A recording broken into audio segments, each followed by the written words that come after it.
Hey guys, welcome back to the channel. And from two movies that I've just reviewed uh, from the 90s, and which are really classics. One a comedy rock music themed film, which I've watched multiple times. To a Disney classic, animated classic, which I hadn't watched in over 20 years, more than 20 years. Um, that one also from the 90s. To a movie which is another classic, but this time in the comedy horror genre, and it's from 1987 this time.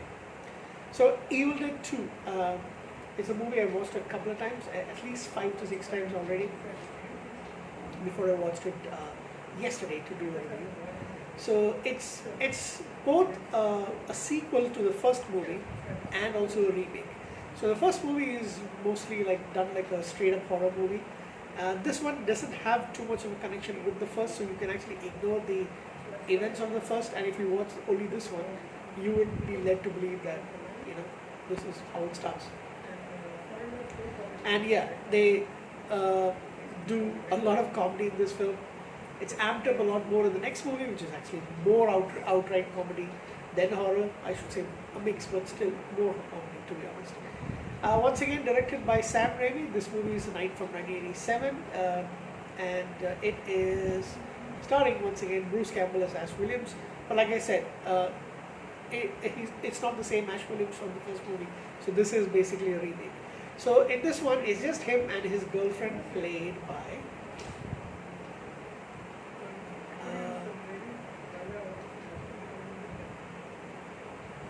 not Bobby Joe, sorry. Linda, Denise Bixler, who plays Linda. So they're actually a couple who decide to go to the woods on a romantic getaway, and they go across this abandoned cabin in the woods. Now, why on earth would you actually go inside there? Alright, anyway, so Ash finds this tape of archaeologist Raymond Novi, who was the previous inhabitant of the cabin, and in that he recites passages from the Book of the Dead, Necronomicon Ex Mortis, which he discovered along with his wife as well as some other people on an archaeological dig. The recording of the reading of the incantation unleashes the evil force.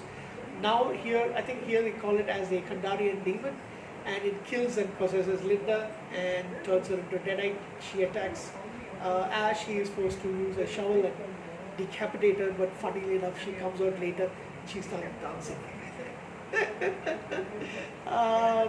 Yeah, so he's unable to flee. There's a fantastic scene where he's thrown into the air, and he hits a tree and then lands face first into a puddle.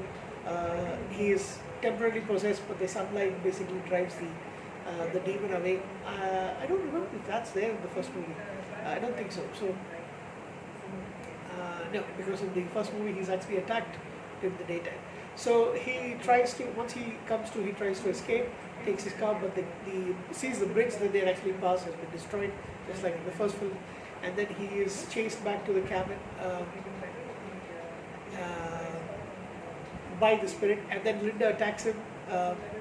The deadite Linda attacks him, bites his hand, and then he has to fend off the headless body, as well as his hand becomes possessed, and he has to sever it with a chainsaw, which it becomes really famous. And then he gets a gun and a shotgun and and all that. Meanwhile, the professor's daughter Annie and her research partner Ed Getley, they're actually they're returning back to the dig with some missing pages of the Necronomicon, which has the incantation to actually get rid of the demon, but they actually don't know that it's been unleashed. When they find the bridges destroyed, they meet up with the repairman Jake and his girlfriend Bobby Joe, and they bribe them basically to show them another route to the cabin. And then they see Ash covered in blood, but then they think that he killed the professor and his wife, and they lock him in the cellar. And then they realize that no, the demons are there. So the wife Henrietta is actually in the basement, in the cellar rather, and uh, she basically attacks them, and then Ed is possessed. He is killed. He has to be killed off. Um, Bobby Joe escapes scared about it, because there's a scene where the also one of the Deadites' eye is popped up and it goes into her mouth, and then she leaves. She's attacked in the forest. Now she's a Deadite, and back and forth they all get killed. The exception is Ash, and Ash initially is turned to a Deadite once again, but he is controlled back into being a human by looking at Linda's necklace which he had given her, and because it makes him really sad, he is brought back to normal. So they both try to kill off the Henrietta and Ed, and they take the missing pages from Necronomicon to actually read the incantation. So while they're trying to read it, Ash's severed hand stabs her, but before she dies, she actually reads it. Unfortunately, it opens up this. Well, unfortunately, it opens this whirling temple, whirlpool, vortex kind of thingy. I don't know exactly how you call it, and it draws in all the demons initially. And Ash is for just a brief respite. He thinks it's over, but of course she is dead.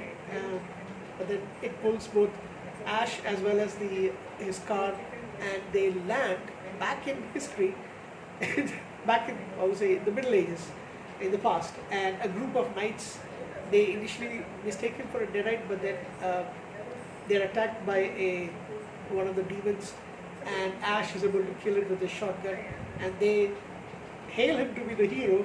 Then he realizes where he is, and he starts to break down and scream, setting up the third movie in the series, which is Army of Darkness. This movie is an absolute blast to watch. If you're a horror fan, you have to watch this. If you like horror with a lot of comedy in it, you definitely have to watch this. I give this movie an 8 out of 10. A lot of comedy, it's fun. Brought out the legend that is Bruce Campbell. Sam Raimi, and he did a wonderful job in these movies. And so that's basically it. Came out 1987, like I mentioned, 8 out of 10. Thank you.